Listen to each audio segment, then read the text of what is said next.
Now there passed not a day but Gunther's wife thought, Surely Kriemhild beareth her too proudly. Siegfried, her husband, is our vassal. Little service hath he done for his land. She pondered it secretly in her heart, for it irked her that they were strangers, and she had fain known wherefore Siegfried's country yielded no tribute. She prayed the king that she might behold Kriemhild again, and told him her secret thought. But her word pleased him not. How could we bid them hither? Said the great king. It cannot be. They dwell too far off. I durst not do it. But Brunhild answered proudly, However mighty a king's vassal may be, he must do what his lord commandeth. But Gunther laughed, for he took it not as homage when he saw Siegfried. She said further, Dear lord, for my love, help me thereto, that Siegfried and thy sister visit us, and that we see them here. Truly, nothing could rejoice me more. Thy sister's courtesy, her gentle breeding, with what delight my heart dwelleth thereon, and how we sat together the day I became thy wife. That she chose Siegfried to her husband did her honour. She begged the king for it so long that he said, Certes, no guest would I gladly welcome, and willingly I granted thee. I will bid them hither by my envoys.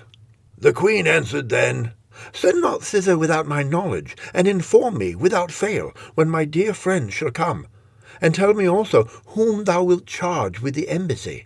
That will I, said the king. I will dispatch 30 of my knights. He bade them to his presence, and sent greeting by them to Siegfried's country. Brunhild clad them in rich apparel, and the king spake, Ye knights shall keep back naught wherewith I charge you, but shall say to stark Siegfried and to my sister that no man in this world is better minded to them than I be. Bid them both hither to the Rhine. If they come, I and my wife will cease not to be beholden to them. Or midsummer is here. He and his knights will find among us many to do them worship. Greet King Siegmund also from me, and say that I and my friends are his true servants, and entreat my sister that without fail she ride hither to her friends. No high tide were fitter for her. Brunhild and Uta and their women commanded them to the fair women and the bold men at Siegfried's court. So the envoys made haste to do the king's bidding.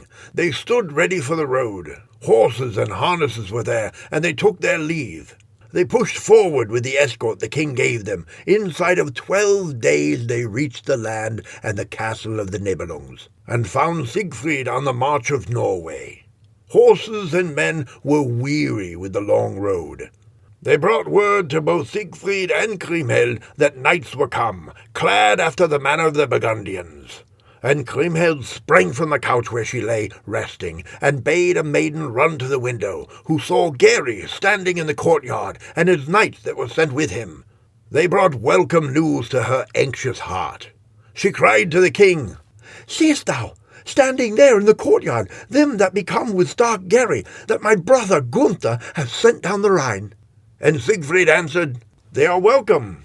All the folk ran when they saw the envoys, and greeted them with kind words. Siegfried was right glad at their coming. Lodging was given to them, and their horses were seen to. Whereupon they went straightway where Siegfried sat by Kriemhild.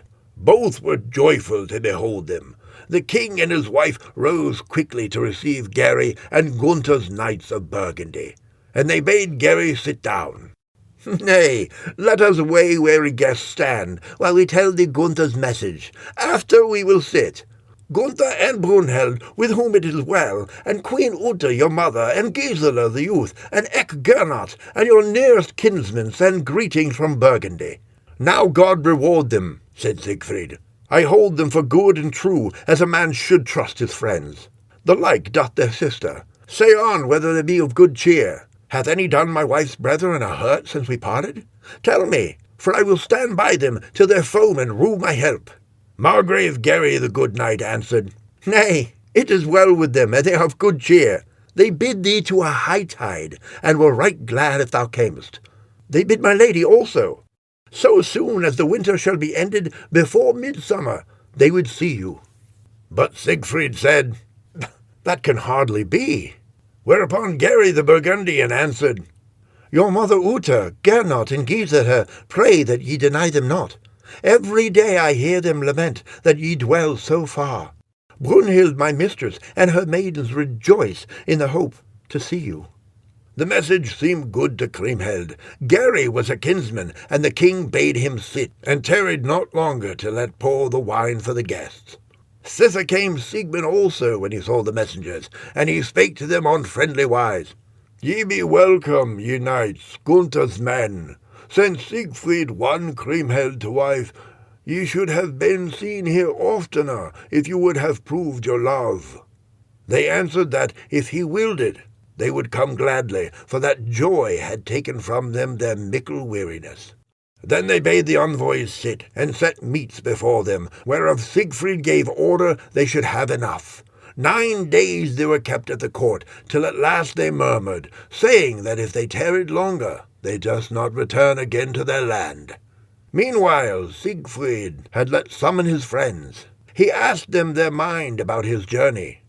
Gunther, my brother-in-law, and his kinsmen have bidden me to a hightide at the Rhine, and Kriemhild also, that she ride with me, and I were fain to go if his country lay not so far off. Now counsel me, dear friends, for the best. Had I to harry 30 lands for their sake, my hand were at their service. His knights made answer, If thou wilt ride to this hightide, we counsel thee on this wise. Take with thee 1,000 knights to the Rhine, that thou mayest have honour among the Burgundians. Then said King Siegmund of the Netherland, Wherefore hast thou not told me thou wouldest to the hightide? If thou hast naught against it, I will ride with thee, and will take 100 knights with me to add to thy train. Wilt thou do so, dear father mine? Said bold Siegfried. Right welcome art thou. Inside of 12 days we will forth. To them that desired it, horses and apparel were given. Since the king was minded to make the journey, he sent away the swift envoys, and charged them with a message to his wife's brethren at the Rhine, that he would come right gladly to their hightide. Siegfried and Kriemhild, so runneth the tale, gave so much to the envoys that their horses scarce sufficed to carry it, for Siegfried was a rich king. So, well content, they drave their sumpters before them. Then Siegfried and Siegmund equipped their folk. And Ecgwart the Margrave bade bring forth the best women's vesture that was in Siegfried's whole land. They made ready saddles and shields, and to the knights and the gentlewomen they were to ride with them. They gave freely, that they lacked not. Siegfried led many valiant knights to his kinsmen. The envoys hasted to their way, and when bold Gary was come into Burgundy, they greeted him fair. The riders sprang from their horses before Gunther's hall, and young and old, as their wont is, pressed round them and asked for news. But the good knight answered, Ye shall have it when I have told the king. And he passed on with his comrades to Gunther. The king sprang from his seat for joy, and Brunhild thanked them that they were so soon back again. To the envoys spake Gunther then, How fareth it with Siegfried, that hath ever done well by me? And Gary answered, He and thy sister waxed red for joy. Kinder greeting sent man never to his friends than Siegfried and his father Siegmund sent to thee. Then said the queen to the Margrave, Tell me, I prithee, cometh Kriemhild with them? And hath her body lost nothing of its fairness? Whereto Gary answered, They will both come, and with them many knights. Then Uta bade the envoys to her presence, and showed by her question what most she desired to know, how it fared with Kriemhild. He told her how he had found her, and that she would come thither shortly.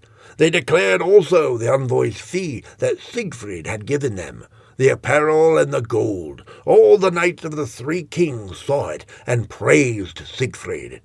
It is easy for him to give, quoth Hagen. He could not spend it if he had lived for ever, for the hoard of the Nibelungs is in his hand. Would it came our way. All the court, both knights and ladies, were glad at their coming. The servants of the three kings were not idle, and started to raise the high seats. Hunolt and Sindolt had work enow, for they were the sewer and the butler, and they arranged the chairs. To Ordwin, for that he helped them, Gunther gave thanks. As for Rumolt, the chief cook, I ween he knew how to order his underlings. Ha! What meats they made ready against the feast in their huge cauldrons and pots and pans! The women, too, busied them, and saw to their robes, whereon they embroidered gold and bright shining stones, that when they wore them, they might be well esteemed.